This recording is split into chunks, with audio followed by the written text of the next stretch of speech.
Mid-school year wellness break ng mga mag-aaral kasado simula October 27 to 30, 2025. Para sa detalye, narito si Idol Neil Muyano. 104.7 IFM. Report!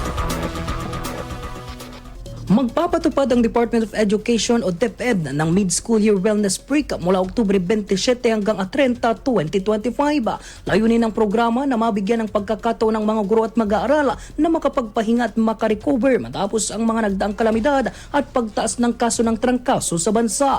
Ayon sa DepEd, pansamantalang ititigil ang klase sa lahat ng pampubliko at pribadong paaralan upang mapangalagaan ang kalusugan at kapakanan ng mga mag-aaral at mga guro.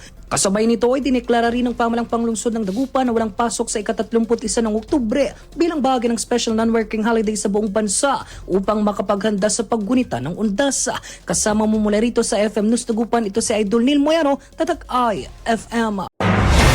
IFM News. IFM News. IFM News.